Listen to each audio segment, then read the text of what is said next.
출애굽기 13장 17절에서 22절입니다. 바로가 백성을 보낸 후에 블레셋 사람의 땅의 길은 가까울지라도 하나님이 그들을 그 길로 인도하지 아니하셨으니 이는 하나님이 말씀하시기를 이 백성이 전쟁을 하게 되면 마음을 돌이켜 애굽으로 돌아갈까 하셨음이라. 그러므로 하나님이 홍해의 광야길로 돌려 백성을 인도하심에 이스라엘 자손이 애굽 땅에서 대열을 지어 나올 때 모세가 요셉의 유고를 가졌으니 이는 요셉이 이스라엘 자손으로 단단히 맹세하게 하여 이르기를 하나님이 반드시 너희를 찾아오시리니 너희는 내 유고를 여기서 가지고 나가라 하였음이더라. 그들이 숫곳을 떠나서 광야 끝 에담의 장막을 치니 여호와께서 그들 앞에서 가시며 낮에는 구름 기둥으로 그들의 길을 인도하시고 밤에는 불 기둥을 그들에게 비추사 낮이나 밤이나 진행하게 하시니 낮에는 구름 기둥 밤에는 불 기둥이 백성 앞에서 떠나지 아니하니라. 아멘. 오늘 말씀은 광야의 길이라는 제목으로 함께 나누도록 하겠습니다. 우리가 예수 믿는 것이 참 좋았다, 참 재미있었겠다 싶은 때가 아마도 처음 은혜를 받았을 때가 아닌가 생각해 봅니다. 처음 사랑? 처음 사랑이라고 할까요? 하나님의 말씀을 듣는 때마다 참 감격스럽고 꿀맛 같은 그 말씀. 듣고 들어도 또 듣고 싶었던 때가 있었습니다. 기도의 응답이 척척 오고 어느 곳을 가든지 기도가 되던 때, 예배 드리는 시간이 그 예배 드리던 시간이 감격스러웠던 때, 주일날이 기다려지던 때, 예배 시간이 기다려지던 때들이 있었어요. 그런 때가 있었나요? 기억나지 않으신가요? 그런데 문제는 이런 때가 그렇게 오래 지속되지 않는다는 거예요. 어느 순간 나도 모르는 사이에 예배 시간이 지루해지고 기도하는데 응답도 없고, 아니요, 기도 시간이 점점 줄어들어요. 그러면서 기도도 안 되고 신앙의 회의가 찾아 들어오고 영혼은 사막처럼 점점 메말라져 가는 그러한 모습이 지금 우리들 모습이 아닌가 생각이 듭니다. 우리의 신앙의 선배들은 이러한 때를 가르쳐서 광야길의 체험이라 이렇게 얘기들을 합니다. 어떤 사람은 이런 경험을 일컬어서 영혼의 어두운 밤이라고도 말을 하고, 그리스도인은 누구나 이러한 광야길을 걸어야 된다고 얘기합니다. 맞아요. 이 광야길은 그리스도인들이라면 너나 할 것 없이 모두가 걷게 되는 길이고 하나님께서 예비하신 길이라는 거예요. 이런 광야길의 체험은 다양해요. 당장 이루어질 것 같은 그런 꿈이 어느 순간에 현실 불가능한 꿈처럼 멀어지고 현실의 벽에 부딪혀서 절망을 느껴야 할 때라든지요. 또 이 세상 누구도 우리 사이에 끼어들 수 없었던 진짜 하나됨으로 시작했던 사랑하는 관계라든지 우정의 관계가 어느 날 삐걱거리기 시작하더니 이제는 그의 얼굴을 대하는 것조차 부담스럽게 변해버릴 때, 그때 우리는 광야길을 지나고 있다고 볼 수 있습니다. 이런 일들 뿐이겠어요? 굉장히 많은 일들이 우리 앞에 있다는 것입니다. 이스라엘 백성이 애굽에서 해방되어 애굽을 떠나던 그날, 그것은 민족적으로 굉장히 큰 체험이었습니다. 노예의 사슬을 끊어버리고 이제 자유로운 세상으로 막 나가는 거예요. 새로운 출발을 하는데, 그리고 이제 그들 앞에서는 젖과 꿀이 흐르는 땅이 막 기다리고 있습니다. 약속된 땅이 있어요. 그런데 애굽 땅을 딱 벗어나자마자 그들을 기다리고 있었던 게 뭐예요? 광야입니다. 광야. 물론 처음에 광야를 딱 대했을 때 이스라엘 백성들이 그렇게 크게 두려워하지는 않았을 것 같아요. 애굽에서 가나안까지 직선으로 가면은요, 2주만 가면 됩니다. 예, 불과 200마일 정도 돼가지고 열심히 걸으면은 2주면은 애굽에서 가나안 땅을 들어갈 수가 있대요. 근데 이 이스라엘 백성들은 그걸 알고 있겠죠. 한 2주면은 우리는 저기로 갈 수 있을 거야. 예. 그런데 그 2주만 가도 되는 길이요, 무려 몇 년 걸렸죠? 40년이 걸렸습니다. 40년. 오늘 본문 17절과 18절에 보면 가까운 길을 놓아두고 홍해 쪽으로 먼 길로 하나님께서 그들을 돌려서 인도하셨다고 기록되어 있어요. 좀 원색적인 표현을 빌리면요, 하나님께서 이스라엘 백성들, 자기 백성을 뺑뺑이 돌리신 거예요. 그것이 바로 광야길의 체험이었습니다. 왜 하나님께서 그렇게 하셨을까요? 광야길을 걷게 하신 의미가 무엇일까요? 애굽에서만 나오면 노예 생활을 다 끝내고 거기서 해방되어서 자유로운 삶을 살게 될 텐데, 예수만 믿으면 누구보다 편안하고 행복하게 부자가 되면서 살게 될 줄 알았는데, 우리 처음 예수 믿을 때 혹시 그런 생각하지 않았었나요? 그렇지 않은가요? 그런데요, 그렇지 않다는 현실이 우리 앞에 있다는 것입니다. 이 광야가. 그래서 우리는 그 이유를 알아야 돼요. 왜 광야길이 우리 앞에 있어야 되지? 그리고 이 광야길이 무엇인지 우리가 알아야 해요.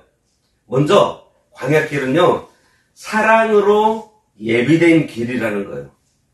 눈에 보일 때는 메말라 있고 햇빛이 꽉꽉 내리쬐고 굉장히 험난한 길 같은데, 이 광야길이 사랑으로 예비된 길이라는 것입니다. 17절, 바로가 백성을 보낸 후에 블레셋 사람의 땅의 길은 가까울지라도 하나님이 그들을 그 길로 인도하지 아니하셨으니, 이는 하나님이 말씀하시기를 이 백성이 전쟁을 하게 되면 마음을 돌이켜 애굽으로 돌아갈까 하셨습니다. 우리가 일어나는 일들만 보고 생각한다면 이스라엘 백성을 광야에서 고생시키는 하나님이 자비 없는 분으로 여겨질 수도 있습니다. 그러나 오늘의 본문은 그것이 하나님의 사랑의 배려라는 것을 분명히 하고 있어요. 여기에 보면 하나님께서 이스라엘 백성들을 블레셋 사람의 땅의 길로 인도하신다면 거의 직선으로 쉽고 가깝게 가나안으로 갈 수 있는 길이 있었지만, 그 길을 피해서 먼 길을 돌아가게 하신 이유가 분명히 기록되어 있습니다. 당장에 직면할 수 있는 전쟁을 피하게 하려는 것, 그리고 그로 인해서 애굽으로 돌아갈 유혹의 마음을 차단하기 위해서예요. 무슨 말인가 하면, 그 길, 애굽에서 이 북쪽으로 이렇게 쭉 올라가면은 옆에 지중해가 있는 해안길이거든요. 이 해안길이라고도 하는데, 북방에 있는 적들이 애굽을 치러 내려오려면은 그 가나안을 지나서 제일 가까운 길로 쳐들어 내려오겠죠. 이게 뭐냐면은 가나안 땅, 팔레스타인 땅, 거기를 지나서 남하하면서 애굽에 도달할 수 있는 길이 바로 그 직선으로 가는 길입니다. 그런 길이라면은 애굽의 국경수비대가 어디에 있겠어요? 그 길에 있단 말이에요. 그 길. 블레셋으로 통해가지고 저 북쪽으로 갈 수 있는 그 길에 애굽의 군대가 경비를 쓰고 있어요. 바로 2주 만에 북쪽 가나안으로 갈 수 있는 그 길에 그 국경수비대가 있어야 할 거란 말이에요. 그렇다면 무슨 말인가 하면, 만일 이스라엘 백성들이 하나님께서 너희들 저기 홍해로 돌아가서 가 라고 그쪽으로 인도하는데, 아니 가까운 길이 여기 있는데 왜 우리가 골치 아프게 그 길로 갑니까? 하면서 그 길로 직진해서 간단 말이에요. 그러면은 뭐를 만나겠어요? 앞에서는 애굽의 국경수비대를 만난다는 거죠. 애굽의 군대가 앞에서 기다리고 있고, 또 뒤에서는 누가 쫓아왔어요? 애굽의 바로왕이 쫓아왔어요. 그러면은 이스라엘 백성들은 거기서 전멸당했을 거라는 거예요. 그리고 그것이 무서워서 아직 멀리 나가지 않은, 조금 그냥 돌아가기만 하면은 애굽이 있었죠. 그래서 애굽으로 돌아가게 되는 그러한 것을 막기 위해서 하나님께서 홍해로 해서 이렇게 돌아가게 하셨다는 말씀입니다. 물론 그 돌아서 가는 홍해 방향의 길에도요 전쟁은 있었어요. 출애굽기 17장에 보면 첫 번째 전쟁인 아말렉과의 전쟁이 기록되어 있습니다. 처음 애굽을 떠날 때 하나님께서는 이스라엘 백성이 아직은 전쟁 준비가 되어 있지 않은 것을 아셨어요. 만일 처음부터 전쟁을 치르면서 어려운 일을 경험하게 된다면 틀림없이 하나님의 백성인 이스라엘이 애굽을 떠난 것을 후회하고 아직 가까운 거리에 있는 애굽으로 돌아갈 유혹받을 것이 분명했기 때문입니다. 하나님께서는 감당할 시험밖에는 주시지 않는다 그랬어요. 그래서 이스라엘 백성이 준비될 때를 기다리고자 하신 것입니다. 그리고 이것은 분명히 하나님께서 그의 백성 이스라엘을 사랑하셨기 때문에 베풀어 주신 배려인 거예요. 여기서 우리가 배워야 할 것은요, 우리가 그리스도인으로 하나님의 백성으로 인생의 광야길을 걸어갈 때에 때로는 그 길이 멀게 느껴지거나 험난하거나 돌아가는 길로 느껴질 때가 있습니다. 그럴 때 내가 왜 이 길을 가야 하는 거지? 이해가 되지 않을 때가 있어요. 그렇더라도 우리가 믿어야 할 한 가지 사실이 있는데 그것은 하나님께서 우리를 사랑하셔서 이 길로 들어서게 하셨다는 것입니다. 우리가 가고 있는 이 신앙의 길이 아무리 먼 길로 험한 길로 느껴지더라도 이 길은 하나님의 사랑으로 예비된 길이라는 것을 믿으시기 바랍니다. 이 길을 지나가기가 너무 고통스러우면요, 이렇게 한번 말해보세요. 맞아. 이 길은 하나님께서 나를 사랑하셨기 때문에 예비해 주신 길이야. 그리고 이 길을 지날 때 너무 고통스럽고 아프면 이렇게 한번 되뇌보세요. 이 아픔은 나를 위한 하나님의 사랑의 표현이야. 그러면서 마치 새 생명을 출산하는 엄마처럼 하나님께서도 아파하시면서 내 아픔과 고통을 함께하고 계신다는 것을 생각하시기 바랍니다. 그래서 이 고통이 우리에게는 사랑의 특권이고 사랑의 의무라는 것을 우리 모두 깨달았으면 좋겠습니다. 우리가 새벽 예배 시간에 이사야서를 보고 있는데요. 28장에서 농부는 씨가 땅에 잘 심기게 하려고 밭을 간다 그랬어요. 그런 것처럼 하나님께서 성도인 우리에게 은혜를 주고 싶은데 우리가 딱딱하게 굳어져 있는 마음을 갖고 있으니까 우리의 마음을 역경과 고난을 주셔서 때로는 징계로 권면하시면서 우리의 심령의 밭을 갈아서 부드럽게 해서 하나님의 은혜를 온전히 받게 하시려 한다 그랬습니다. 이 말씀 우리가 기억해야 돼요. 그래요. 광야 같은 외롭고 힘든 길도요, 사랑으로 예비된 길이라는 사실 절대로 잊지 마시기 바랍니다. 그 길은 다시는 죄의 종살이를 시키지 않으려고 하시는 하나님의 배려이고 하나님의 사랑으로 마련된 길이라는 것. 두 번째로 광야길은 훈련을 위한 준비된 길입니다. 18절과 19절 보겠습니다. 그러므로 하나님이 홍해의 광야길로 돌려 백성을 인도하심에 이스라엘 자손이 애굽 땅에서 대열을 지어 나올 때에 모세가 요셉의 유고를 가졌으니 이는 요셉이 이스라엘 자손으로 단단히 맹세하게 하여 이르기를 하나님이 반드시 너희를 찾아오시리니 너희는 내 유고를 여기서 가지고 나가라 하였음이더라. 하나님께서 이스라엘 백성에게 돌아서 가야 하는 광야길을 걷게 하신 가장 중요한 이유가요, 본문에서는 전쟁을 보고 돌이켜 애굽으로 돌아갈까 함이라고 했습니다. 여기서 돌이킨다는 말은요, 마음이 변한다는 말이에요. 그래서 하나님께서는 이 계획이 확실하게 실현될 수 있도록 모세로 하여금 요셉의 유고를 메고 가나안으로 가게 하신 것입니다.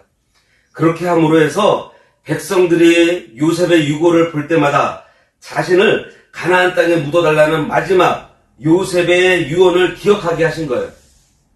그래서 하나님의 뜻을 확고하게 받아들이는 광야의 훈련이 필요했던 것입니다.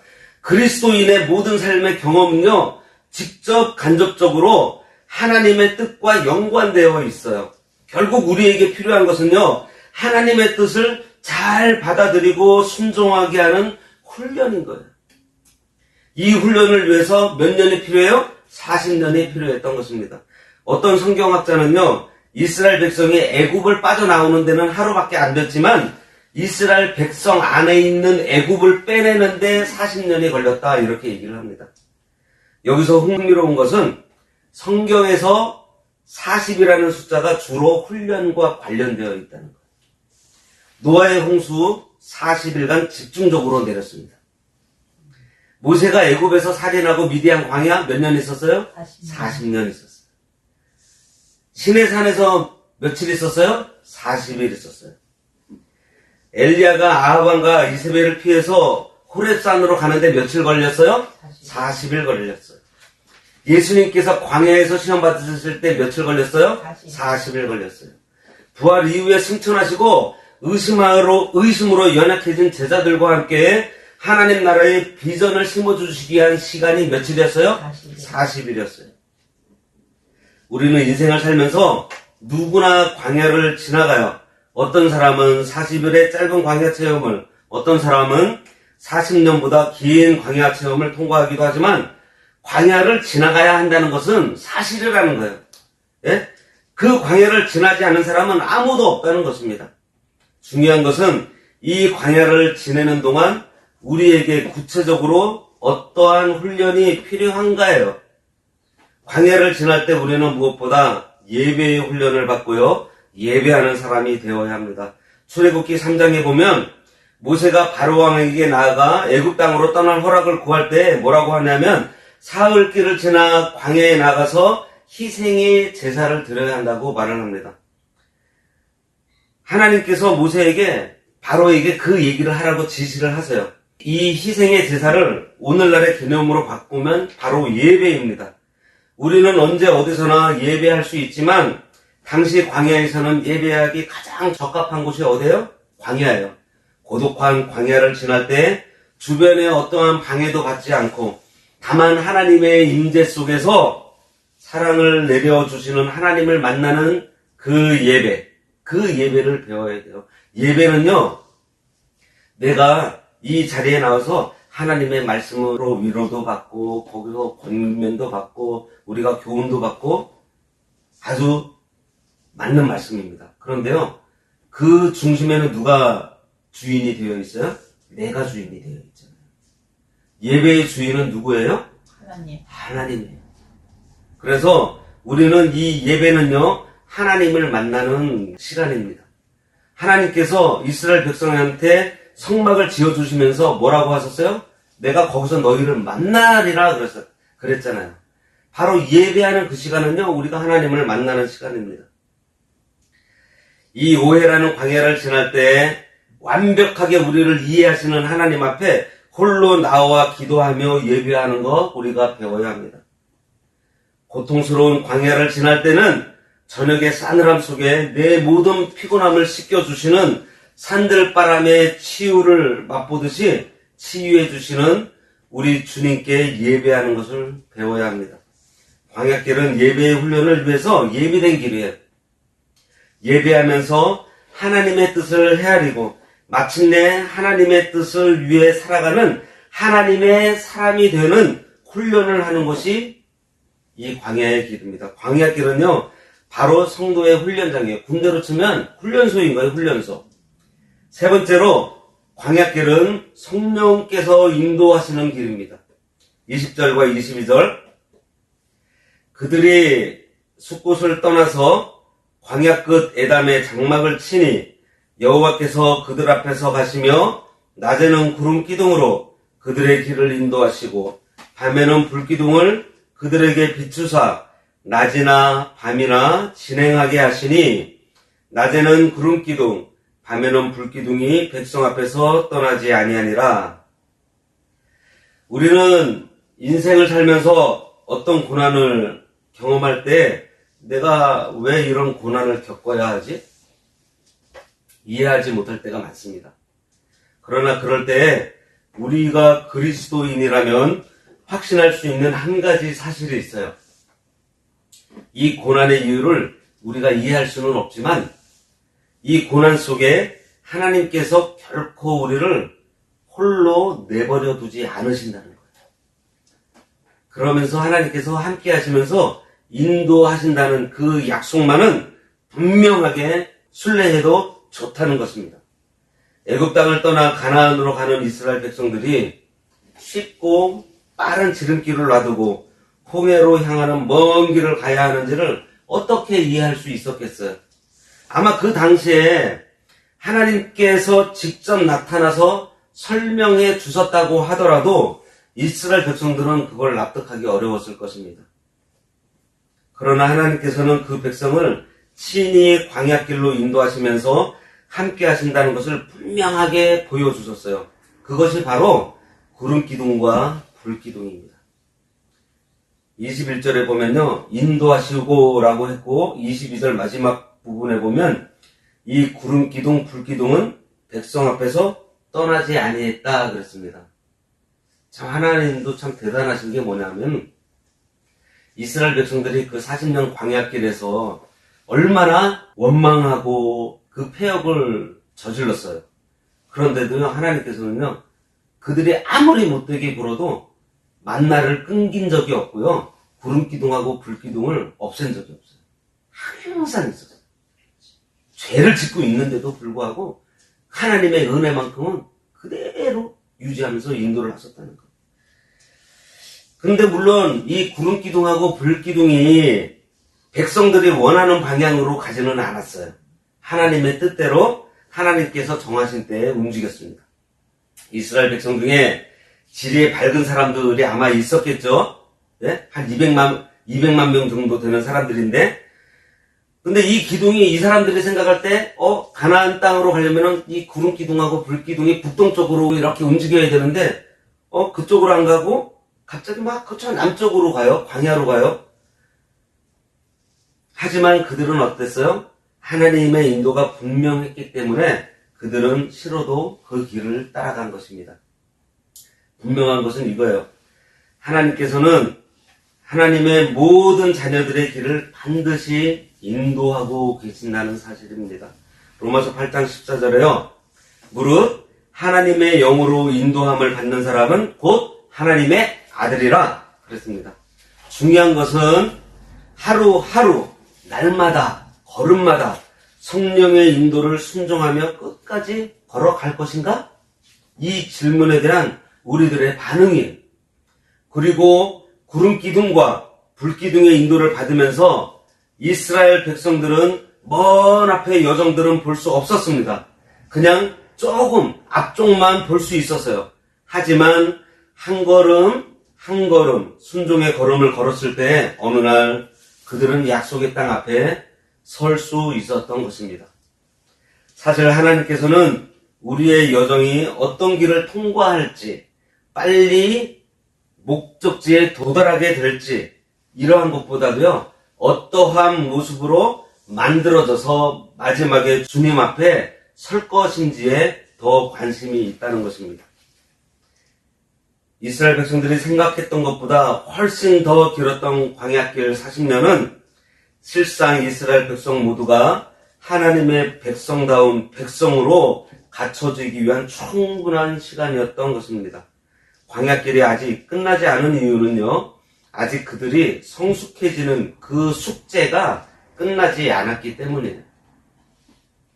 어떤 개척교회 목사님이, 그래서 제가 이런 걸 한번 본 적이 있어요. 5살 된 아들이 이렇게 질문을 하더랍니다. 아빠는 커서 뭐가 될 거야? 눈 감고 대답해봐. 그러더래요. 근데 순간 얼떨결에 대답하기를 그냥 아빠가 될 거야. 그랬더니, 아니야. 아빠는 이미 아빠잖아. 다른 거가 돼야 돼. 그러더래요. 그래서 잠시 생각하다가 나 목사님이 될 거야. 그랬더니, 아니라니까. 아빠는 벌써 목사님이잖아. 생각해봐.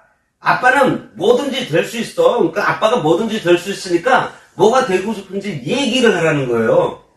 그 순간 아직도 아빠는 뭐든지 될 수 있어 라는 아들의 이 말에 이분의 마음이 깊은 곳에 와닿았다 그러더라고요.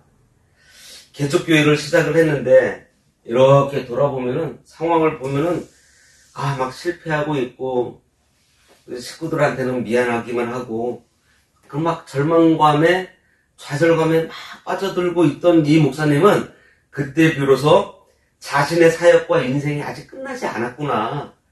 아직도 자신의 인생길에 하나님께서 나에게 요구하시는 것이 남아 있었구나. 이거를 아들하고 대화해서 깨달았다는 것입니다. 그래요. 우리 광야길은요, 끝나지 않았습니다. 하나님께서 우리에게 요구하시는 이 과제도 아직 끝나지 않았어요. 바로 지금 앞에가 뭔가 막혀 있는 것 같고, 그냥 아무것도 없는 것 같은 그 모습만 보고 있는 거예요. 이스라엘 백성들이요, 구름 기둥과 불 기둥이 막 인도하시는데 나갈 때 잘 멀리 보고 가는 게 아니라 그냥 한 발짝 한 발짝 순종하면서 나갔다 그랬잖아요. 그랬더니 결국 어디가 있었어요? 가나안 입구에 도착해 있던 것과 같이 바로 그겁니다. 아직도 우리는 무엇이든지 될 수 있고요, 할 수 있어요. 그것을 향해서 우리는 때로 아플 때도 있고 힘들 때도 있고 괴로울 때도 있겠지만 우리는 이 광야길을 힘있게 걸어가야 합니다. 낮에는 구름 기둥을 쫓아서 밤에는 불 기둥을 쫓아 이 길을 걸어야 합니다. 결코 우리 혼자서 헤매면서 가는 길이 아니에요. 하나님의 인도하심이 있는 든든한 길이라는 것입니다. 이거 잊지 마시기 바랍니다. 사랑하는 성도 여러분, 힘드세요? 혹시 삶이 녹록하지 않으신가요? 그러면 오늘 우리에게 주시는 이 말씀에 힘을 얻어서 이제 일어서서 용기 있게 저 광야길을 힘차게 걸어나가시기 바랍니다.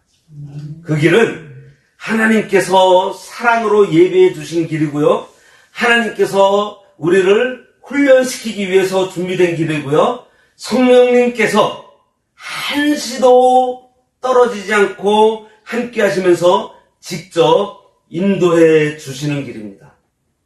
마지막으로 성경 한 군데 다 같이 읽고 마치도록 하겠습니다. 신명기 8장 13절에서 16절. 신명기 8장 13절에서 16절입니다. 신명기 8장 13절에서 16절, 275페이지.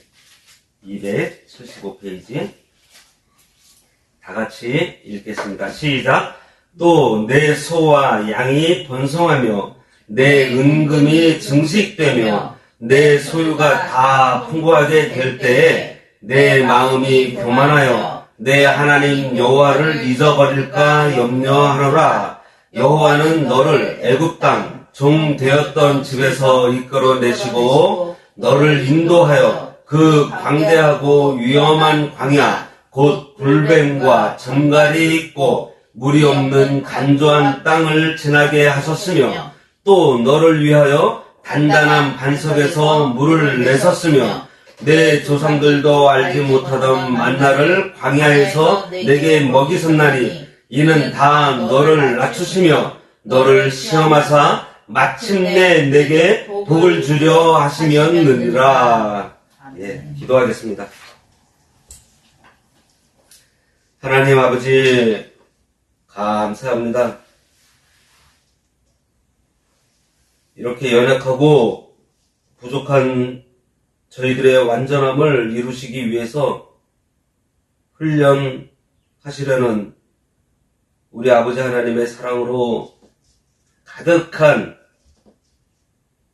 이 인생의 광야길에 혼자 가도록 놔두지 않으시고 성령께서 함께 해주시고 인도해 주시니 참으로 감사합니다. 우리에게 허락하신 이 광야길에 저희들 넘어지지 않도록 붙잡아 주시고 하나님의 사랑을 늘 깨달아 모든 일에 승리하며 잘 훈련되어서 하나님께서 인도하여 이끌어 주실 그곳에 갔을 때 잘했다라는 칭찬받아 예비하신 복에 참여하는 우리 모두 되기를 원하오며 예수님 이름으로 기도드리옵나이다. 아멘.